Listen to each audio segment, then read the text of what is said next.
আল্লাহর কোন এক বান্দা কোন খাদ্য বস্তু খেতে শুরু করেছিলেন, খাওয়ার সময় বিসমিল্লাহ শুরুতে পড়ে নাই, আর খাইতে খাইতে খাইতে খাইতে খানা শেষ করে নিয়েছে। খানা শেষের দিকে যখন একটা লুকমা বাকি রয়েছে, আল্লাহর বান্দার মনে পড়েছে যে আমি খানার শুরুতে বিসমিল্লাহ পড়ি নাই। তখন আল্লাহর ওই বান্দাটি এই দোয়া পড়ে নিয়েছে, বিসমিল্লাহি আউওয়ালাহু ওয়া আখিরা। আল্লাহর নবী বিশ্ব নবী সাল্লাল্লাহু আলাইহি ওয়াসাল্লাম বলেন, আর আমি হাসতে হাসতে হাসতে হাসতে বললাম, আল্লাহর এই বান্দা যতক্ষণ পর্যন্ত খানা খেয়েছিল এর সাথে শয়তান ভাগ বসিয়েছিল। আর যখন এই দোয়াটি পড়ে নিলেন, পড়ার সঙ্গে সঙ্গে ভাইরে শয়তান ওনার খানার বরকতগুলি ফিরিয়ে দিলেন। জোরে জোরে বলুন না সুবহানাল্লাহ, বলুন সুবহানাল্লাহ। তাহলে বোঝা গেল ভাই, হাদিসের যে অসংখ্য দোয়াগুলি রয়েছে, এই দোয়াগুলি কমসে কম আমাকে আপনাকে জানতে হবে। যদি আপনি না জানেন, না হলেও আপনাকে বিসমিল্লাহ পড়ে খেতে হবে। কেননা বিসমিল্লাহ পড়ে খাইলেও আপনি শয়তানের যে শয়তান যেখানে ভাগ বসাইতো তার থেকে আপনি বেঁচে থাকতে পারবেন না ভাই। আর আমরা বিসমিল্লাহ পড়ে খাবো তো দূরের কথা, খাইবার বই আমরা 26-এ যে ইলেকশন হইতেছে ওই ইলেকশনের কথা আলোচনা উঠিয়ে দিই। খাইবার বইলে আমি চিন্তা হিমন্ত সরকার আমাকে বাইকে দেবো, দুনিয়ার যত চিন্তা সব কিছু আমাকে খাবার বললে মনে হয়, বুঝছো তাই না গো? আর এই জন্য আমি বিসমিল্লাহ পড়বার মন থাকে না।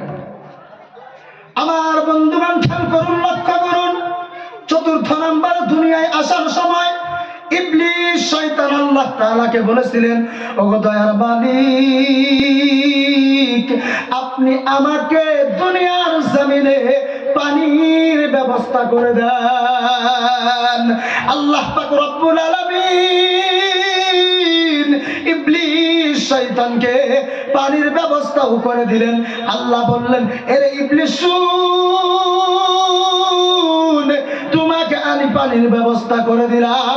দুনিয়ার জমিনে তোমার পানি হলো শরাব, মানে মদ, বুঝছো?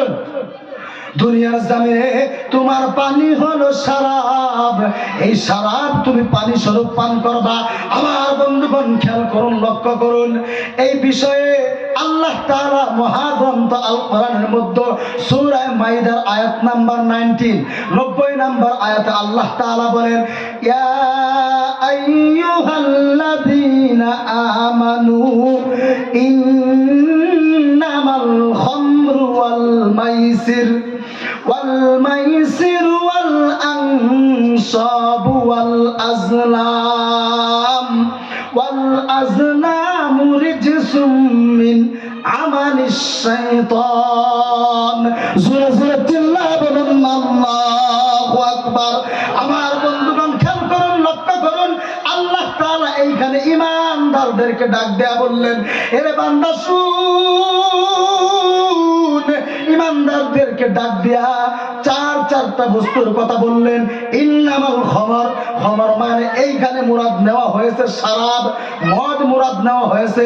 বন্ধুগণ আমার, আল্লাহ তাআলা বললেন, তোমরা মদ, জুয়া, প্রতিমা পূজা মানে হলো আল্লাহ পাকের সাথে শরীক করা। চতুর্থ নম্বরে হলো লটারি কাটা।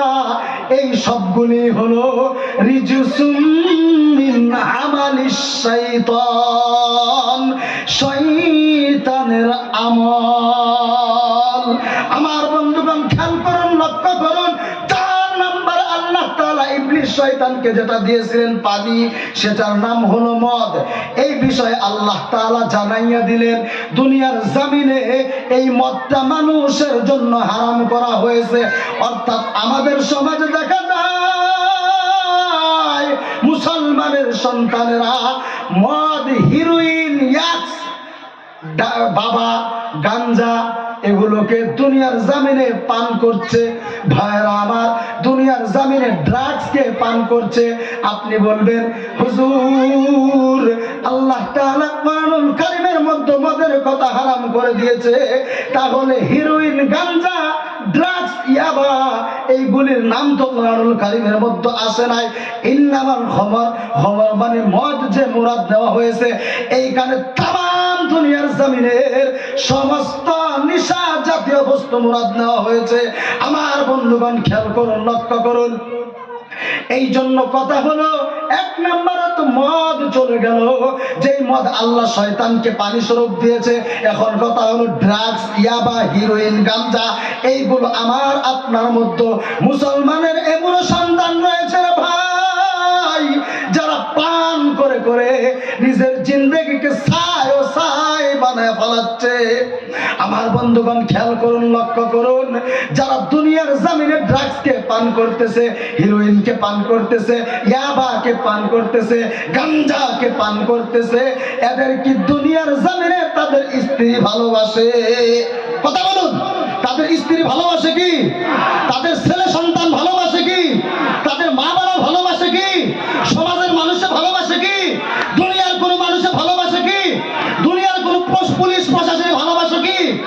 দুনিয়ার সরকারি কোনো মানুষে তাদেরকে ভালোবাসে কি? তাহলে এদেরকে কি আল্লাহ ভালোবাসতে পারে? তাহলে এদের ঠিকানা কোথায় হবে? আমি বলবো ভাইয়ের আমার, খেয়াল করুন, লক্ষ্য করুন, যদি আমাদের প্যান্ডেলের বাইরের দিক দিয়ে কোনো গাঞ্জাখোর, ড্রাগসখোর, ইয়াবাখোর আছেন, তাহলে সরাসরি প্যান্ডেলের তলে বাহিরে এসে আপনি সরাসরি বসে যান। কেননা আপনি আমার সাথে মোলাকাত করবেন, মোলাকাত করার পরে দুনিয়ার জমিনে তওবা করে আজ থেকে ভালো হয়ে যান। আমার আপনার মতো মানুষকে দুনিয়ার জমিনে যারা ভালোবাসে না, তাদেরকে আল্লাহ বসে নিবে না। যাই হোক ভাইরা, বহুত কথাই কইছি, কথার মধ্যে কথা হইলো বহুত কারা কারা কথা কইছি, তাই না গো? তাহলে নিজের